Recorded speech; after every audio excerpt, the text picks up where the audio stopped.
Welcome to Local Edition on Time Warner Cable. I'm Steve Swatt with the Sacramento Report. In the next few minutes, we're going to talk about the scourge of human trafficking. My guest is Chris Holden, a member of the State Assembly from Pasadena. Thanks very much for being with us. Thank you for having me. So let's talk a little bit about human trafficking. I understand it's like a $32 billion global problem. It is, and it's affecting young children as young as 12. And you know, it's one of those type of subjects that you can see it's growing in terms of a criminal enterprise internationally. And here in California, we see that a spike in young children being brought across the border into the state.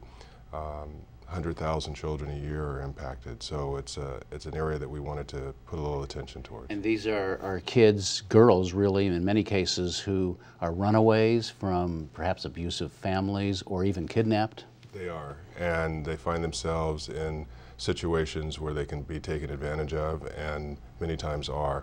We even find through the foster care system that there are young people who have found themselves caught in this type of a trap, and we're trying to figure out a way to help law enforcement create an additional tool so that they can address it at the same level that drug trafficking is addressed as well. And one of those tools is the ability to wiretap, and it's hard to believe that law enforcement can go to a court right now and get a wiretap for that. They can't. There's not a provision that allows them to do that, and this bill would, at least in California, establish a process in which law enforcement could seek support from a judge and retain an order and allow them to go after those that they suspect who are part of this enterprise.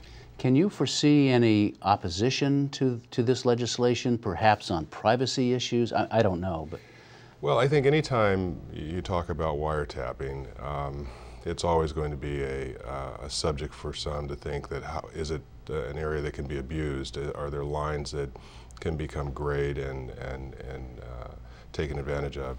But in this particular instance, and especially after 9/11, I think that the public's willingness to make sure that law enforcement had all of the available tools, lawful and appropriate, to go after those who are the perpetrators. I think there's a greater willingness, and this is only granted through a court order. So, and there has to be probable cause. They have to meet a certain standard, a test, and the judge will make a determination. I know a couple other states, Illinois, Texas, Maryland, have this process for wiretaps.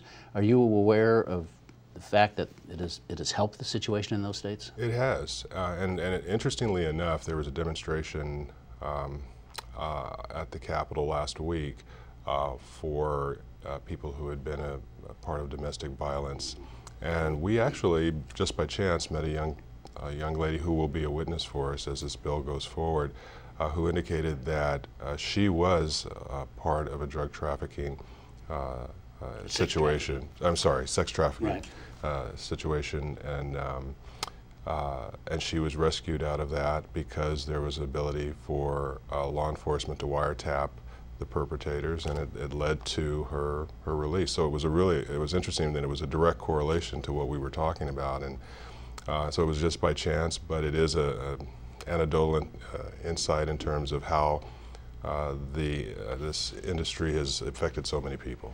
Well, it's a fascinating subject, and it's a real problem, and we'll certainly watch the progress of your legislation in the months ahead. Chris Holden, thanks for coming in and talking to us. My pleasure.